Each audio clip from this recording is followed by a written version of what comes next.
Here's a complete guide to completing the Citadelle Des Morts Easter egg on Black Ops 6 Zombies. This can be completed on solo or co-op, and if you find this guide useful, then be sure to let me know. Jumping straight in, the first thing you're going to want to do is to open up the map by following the objective markers until you open to the courtyard. Once you're in front of the castle, you then want to make your way through either one of these doors towards the cannon. You'll want to interact with this to crank the cannon so it faces towards the door. Once that's complete, go behind the cannon and you should be able to fire the cannon towards the door. Once inside, you want to follow the door markers again to head down below into the undercroft. Once in the oubliette room, you want to shoot 3 locks off this box here. Be prepared as it's going to spawn a ghoul ghast, and once taken out, it will spawn a blood Ethereum crystal. Pick it up and insert the crystal into the portal and the Pack-a-Punch machine will appear. From this point, your next objectives in the map is to open up to the dungeon and interact with this door here to reveal a conversation with Gabriel Krafft. Once that conversation's over, your next objectives are going to be to build the basic sword and its 4 elemental variants. Before you can do that, you need to progress to round 10. From this round onwards, you will start to have zombies spawning in with armored helmets on. If you take one of these zombies down, it will drop a stamp. It will look just like this glowing orange part. Once you've picked that up in the dining hall, you'll be able to interact with one of the 4 knights with this stamp, give you the basic version of one of the elemental swords. You can do these in any order, but we'll start with the dragon sword. And this is tied to this knight here with the dragon symbol on its chest. Once you've interacted and picked up the basic version of the dragon sword, we can start with the first step. If you make your way above Juggernog, you'll see this dragon statue that you'll be able to place the sword into. Once the sword is placed, 3 braziers will light up around the map in 3 locations that stay the same every game. First location will be found in the spawn area, and it's this brazier in the corner, and once you interact with it, your character will be set on fire, and your job is to make your way all the way back to that dragon sword before going to 0 HP. Whilst you're holding this fire, you'll be losing 15 HP a second, but if you melee any of the zombies in front of you that spawn, you'll be able to increase your health all the way to the dragon. You'll then want to repeat this for another brazier, which can be found on the nature path, and it's the exact same principle where you're going to be losing health every second whilst you're making your way over to that dragon nice and easily. And the final one can be found to the left of the cannon on the village ramparts, which is the closest location to the dragon, so you should have no problems whatsoever with this. Once the 3rd brazier has been returned back to the sword, you will now be given the dragon sword, which is known as Caliburn. Once you've created your first sword, just go ahead and push to the next round where you should get another knight spawn that will drop another stamp, and we can work on the next sword upgrade. And this is going to be the light sword Solace, which is marked with a lion symbol. Use your stamp to get the basic version of the lion sword. Make your way past Speed Cola in the upper village. If you take a left, you'll notice under this ceiling there is a door with a lion statue on it that if you melee will light up a symbol. At this point, the game is going to spawn 4 glowing parasites, and each time you melee one of these parasites with your sword, it will make your sword glow yellow that you'll then want to melee the door again to reveal another symbol. Repeat this until 4 symbols are illuminated on the door, and then go ahead and melee it to knock on the lion. It will teleport you into a sanctuary where right at the end you'll be able to place down your sword, and underneath the sword there will be a symbol that you'll want to find on the wall to shoot to match. Once you've matched that symbol, a new symbol will appear under the sword that you'll want to shoot, and you'll want to rinse and repeat this until you've matched all of the symbols until they have all been matched. After that, your sword will glow yellow and you'll have the lion sword upgraded. From here, progress to the next round, take down another knight zombie, collect another stamp, and we'll work on the Stag sword. Get the basic version, you want to interact with this knight with the Stag logo on its chest. Once you've acquired the sword, we now need to get 3 lightning rods. One of the rods can always be found just to the left of the Deadshot Daiquiri perk machine up against these boxes. For the second one, you'll need to have the Dead Wire ammo mod equipped, and in the upper village by Speed Cola, there is this fuse box on the wall that if you shoot will send an electrical charge up to an aerial, dropping the second rod. The third and final rod can be from a randomly spawned zombie. Will physically have the rod attached to their body, and the best place I've found to get this really quickly is in the dungeon and underground sections of the map. Once you've acquired all 3, make your way to the right side of the hillside ramparts and interact with this vase to place all 3 rods in. It will now create a small thunderstorm on the hillside rampart, spawning infinite zombies. From here, you want to kill zombies until your sword is lighting up with electricity, and then whilst it's electrified, run to the vase and melee it. You should notice the charge on your sword disappear onto the vase and onto one of the rods. Repeat this 3 total times where your sword has been electrified, and melee the vase 3 times where all 3 lightning rods are electrified, and you should be able to insert your sword, and after a short wait, you'll be able to pick up Durandal, the lightning sword. Progress to the next round until you have a knight zombie, which will drop another stamp for the final sword upgrade being the Raven sword, which is this knight with a raven on its shoulder. Once you have the basic Raven sword, make your way into the alchemical lab, and somewhere on one of the shelves, either in the middle of the room or to the sides, is going to be an animal skull. And this will vary between games, so it won't be the same as what you're seeing here. But regardless, when you pick it up, it will say that you've picked up an antiquity item. Now, this is without doubt the hardest sword upgrade in the game, but I'm going to make this extremely easy for you to understand. As far as I'm aware, there are 12 different animal skulls that you can find in this room, and each skull part relates to a certain animal, but also to a certain star sign. So on screen is a very useful list that I'll also have linked in the description, which you can use to refer to the item you get in your game. So in my particular game, I had 2 skulls, which means that that would correlate to Gemini, as that is also known as the twins. And because I have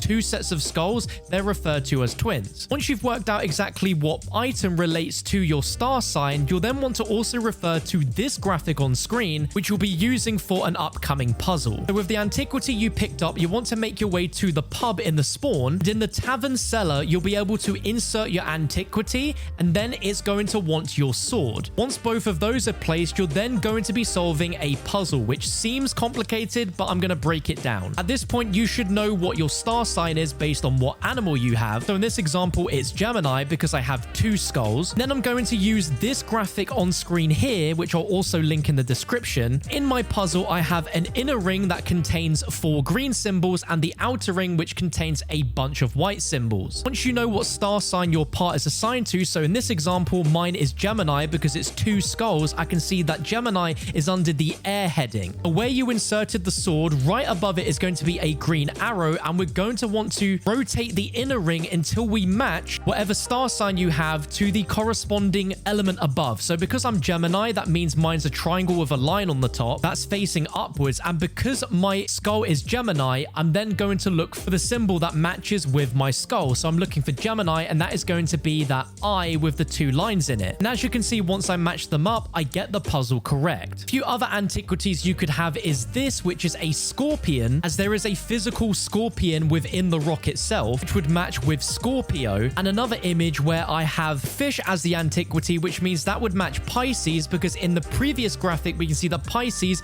relates to the fish. If you're still confused at this puzzle, I'll have more references and images of every antiquity that match to the correct puzzle symbol, so you can get this done extremely easily. If you don't get the puzzle correct or you take too long, you'll have to go to the next round to try again. But if done correctly, there will be a patch of purple ethereal energy on the floor, as well as 2 orbs that will be floating around following you, that you're going to want to lead towards that purple Arkifa patch to then be swallowed up by the ground. The easiest way to do this is to just slowly coax the orbs towards the pathway, being as slow as possible. And once complete, the orb is going to move upstairs into the main tavern and spawn on the floor, where you'll want to repeat this again. This time there will be even more orbs, so you just want to be extremely patient, slowly walking around the tavern, even running outside the tavern if you need to, running up the stairs just to try and get them as packed together as possible. If the orbs do manage to hit you, they will damage you, and the orbs will respawn at the current progress that you're at, where you'll have to try again. Once that second one is done, a third one will spawn on the second floor of the tavern, and a lot of patience is required to duck and weave around the orbs to then make sure that they all collectively head up the stairs in the same sort of direction, so that they can all make their way into this purple patch on the ground. And once that third one is complete, the orb will go back into the tavern cellar, back into the puzzle. And once you interact with the puzzle on the wall, you'll notice that the sword will come out of the puzzle, fall into the ground, and then respawn, giving you the upgraded shadow sword. Now that you have all 4 upgraded swords, we can move on to the next step, which is to get 4 pages from a secret book. These pages can all be found in the sitting rooms, and there can be 9 different spawns in total, but you'll be looking for 4 pages that look like this with little glowing red symbols on. These have some really well hidden spawns, so make sure you're checking everywhere that you're seeing in this video carefully, as you will be able to find them, including against the TV, on the sofa, on the bunk beds, next to the stamina up machine, on the outer edges of the sitting rooms, along all of the walls. Just make sure you're paying extra attention, and every time you're picking up one of these pages, the game will be tracking your progress of how many you've collected in total. So if you're at any point confused, be sure to press your back button, where you'll want to have 4 torn page fragments marked by the Roman numeral for the number 4 being IV. Once you've got all of those pages, you'll now want to get the Melee Macchiato perk and make your way to the Undercroft, where you'll want to melee this wall with your Melee Macchiato to reveal a wall with loads of blue blue symbols. From here, you'll want to head back to spawn and make your way back to the tavern, where around the tavern will be 6 of these vases that will each have Roman numerals on that you'll want to interact with. 2 will be on that desk, 1 will be on the bar itself, another is to the left of the front door there, another can be found upstairs near the pool table, and the final one is just above the stairs that lead to the cellar. Once you've activated all 6, you'll then want to go around the tavern and take a screenshot of all of these vases in numerical order, as you're going to need these symbols in these orders. So number 1 can always be found on the bar right here. Number 2 can be found here. Number 3 can be above the cellar staircase. Number 4 can be found upstairs by the pool table. Number 5 can be found on this table here. And number 6 can be found by one of the front doors. Once you've noted down all 6 of these in order from 1 to 6, you'll want to head back to the Undercroft, and with that newly revealed wall with the symbols, you want to shoot the one that associated with the number 1. The symbols will then start transforming and then reveal a new order where you'll need to shoot the one for number 2, and you'll want to rinse and repeat this with symbols for number 3, 4, 5, and 6, where each time you get further and further into the sequence, the wall is going to change its symbol orders faster and faster. Once you've shot all 6 in the correct order, you'll get a quote from your character, as well as a red orb transferring from that wall to a section next to it where it's going to reveal a book. And with those pages that we just picked up, you'll be able to interact with the book and place all 4 pages on the book. Now, each of these pages correlate to 4 different symbols which match to 4 different traps around the map. And these specifically are the point of power traps that are all around the map. Now, the 4 symbols that your book will show will be different every single game. You're going to be activating specific point of power traps in a certain order that correlate to your book, starting with the symbol in the top left, the bottom left,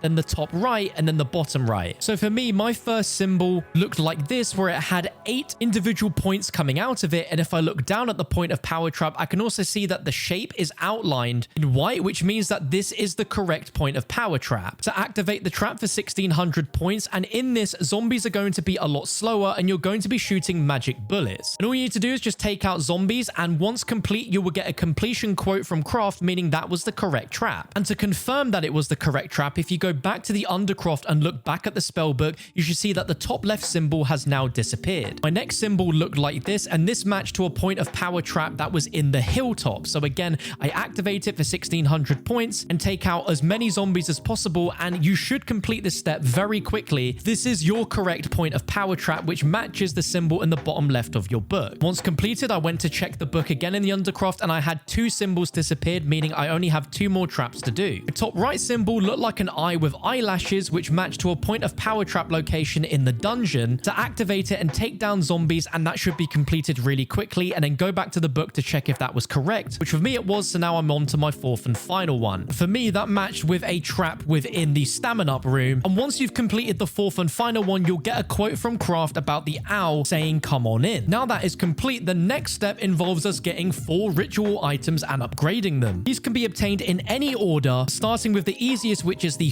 Horseshoe, which you can find in the barn on Nature Path. By coming inside, and above this doorway will be the Horseshoe that you can shoot to then pick up. Once you've got the Horseshoe, make your way towards the castle and up to the hillside ramparts, as you're going to use the cannon, shoot yourself back towards the spawn room. Whilst you do this, some lightning is going to be appearing across your screen, and somewhere on the map there is going to be a small lightning cloud. It can appear in a few locations, but just look up in the sky, go towards it, and on the ground should be Pegasus's Horseshoe. Now we've got that ritual item upgraded, let's now move on to getting Ra's Ankh. For this, you'll want to go to a crafting table and craft 3 Molotov lethals, as we're going to be throwing a Molotov at 3 different locations around the map. These are all going to be centered on the hillside ramparts by the cannon, and with your first Molotov, you want to throw it onto this debris pile just underneath the pylon. Your second Molotov is going to be directly above the castle entrance on that balcony there, and each one is going to spawn a few zombies from some fireballs, so you know you've done it correctly. And the third and final area you're going to throw a Molotov at is just to the left of the acid trap towards Speed Cola. If done correctly, fireballs will spawn more zombies, including a Ghoulghast Elite that once you take down and has finished exploding will drop Ra's Ankh. The next ritual item we'll be going for is Raven's Talon. In order to get this, you want to make your way to the oubliette room and take the fast travel that leads you back to the spawn. And along the fast travel,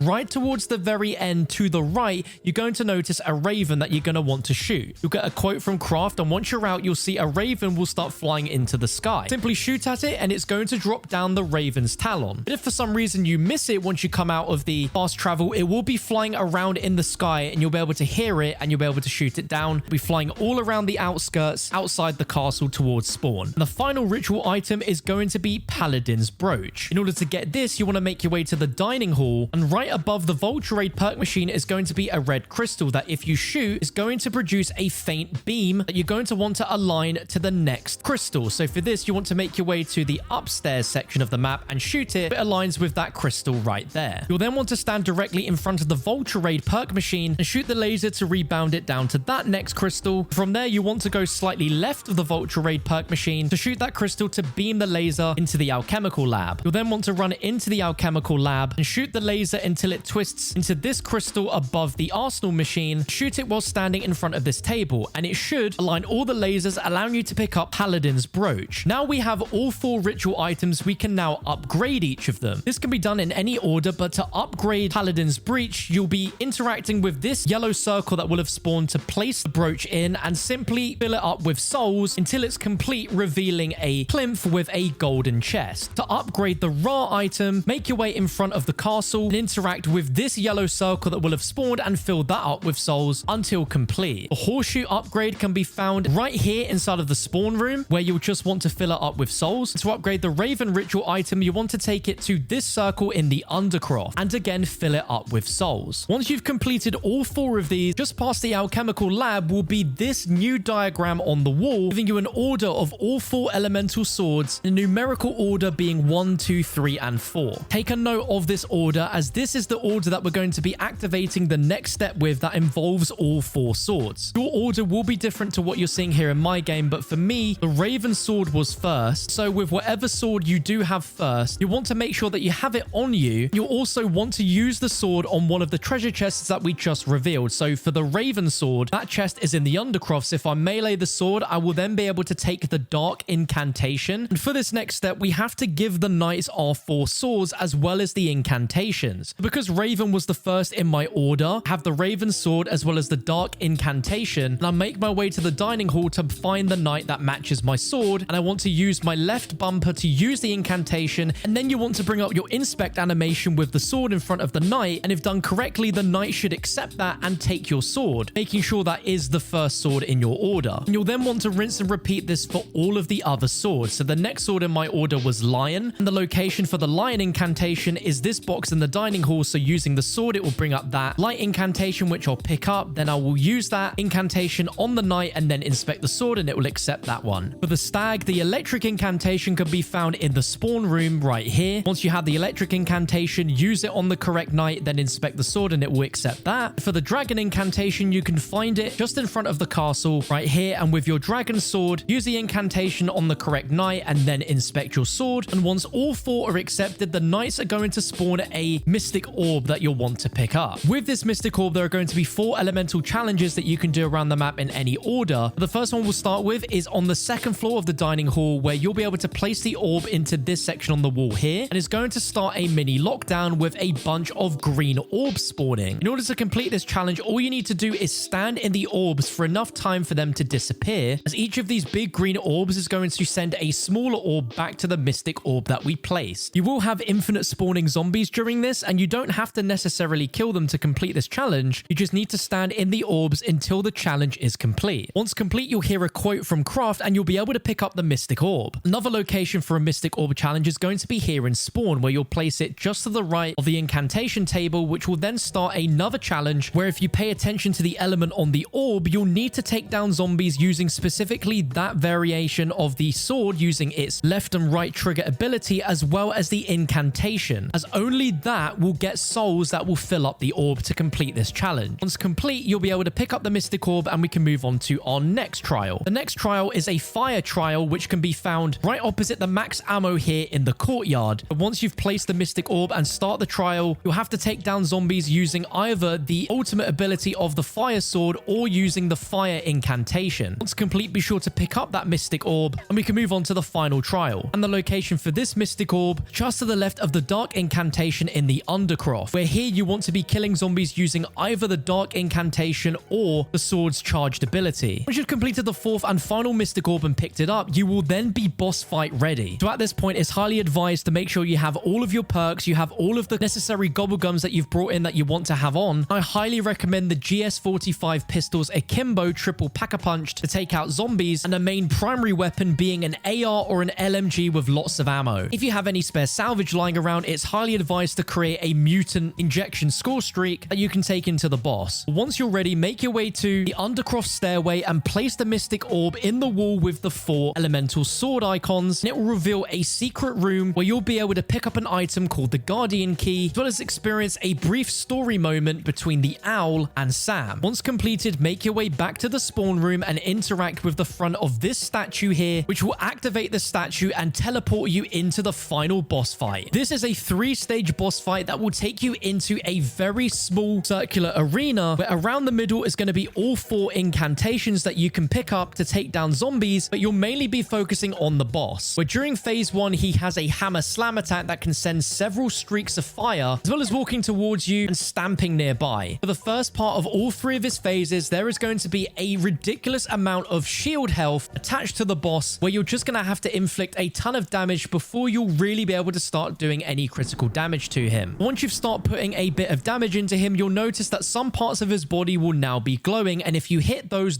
are critical spots where you'll be able to inflict the most damage to him. I highly advise during this, be sure to run around the arena either clockwise or anti-clockwise, training up the zombies and using the incantations to take those out whilst you can, as those zombies will drop armor plates as well as ammo. After a short while, the boss's critical spots will disappear, and you'll just have to inflict a ton of damage into him again in order to get more critical spots to appear. Once he's taken enough damage in phase 1, he will move into the middle of the arena and become a solid statue. During this phase, you'll have a ton of zombies that will start spawning, as well as some special zombies, and this is where your sword as well as the incantations will come in extremely handy to take them all out before the boss returns again. And you'll know you successfully completed this when the boss's health will return, and you'll also have a max ammo spawn. During this, you'll also have your first Ghoulghast. Moving into phase 2, the boss will be even more mobile than he was before and have a brand new attack where he has a homing slam. There will be a red circle that will appear near your vision, meaning that he's very soon going to jump, try to slam down on you, or slam down his hammer. Just like the first phase, there will be a ton of shield on him before his critical spots will start to be revealed. This will now move to his arms as well as his legs and feet. During this, he will also have a new attack where he'll spread lava across several parts of the arena, which will take about 15 to 20 seconds to disappear, but if you walk across, will be absolutely deadly. Once he's taken enough damage, he'll retreat back to the middle again, but he'll have shrunk the arena down even more so to just the middle, as beyond the outer edges is a constant stream of lava. Once you've taken out the zombies, the boss will be back in, and it's at this point that I highly recommend using your mutant injection, but you'll be able to do a ton of damage. This can be combined with some really good gobblegums like Idolize to stop zombies and other specials and elites tracking you whilst you try to put damage in this final phase. It is extremely important that you be careful around these edges, because you can go down extremely quickly, and even if you do with these pistols, be sure to spam all the ammo in them before you use the self-revive or get revived. And with a bit of luck and a bit of skill, you will have completed the Citadelle Des Morts Easter egg, and the boss will have dropped an amulet item which you can pick up, which will then take you to the final cutscene. Really hope you guys found this useful and informative. If you did, be sure to drop a thumbs up on this. If you need any help with this Easter egg, be sure to drop it in the comments below. If you need an Easter egg guide for any of the maps in Black Ops 6 Zombies, then be sure to check them out on your screen here and subscribe to not miss out on the future maps.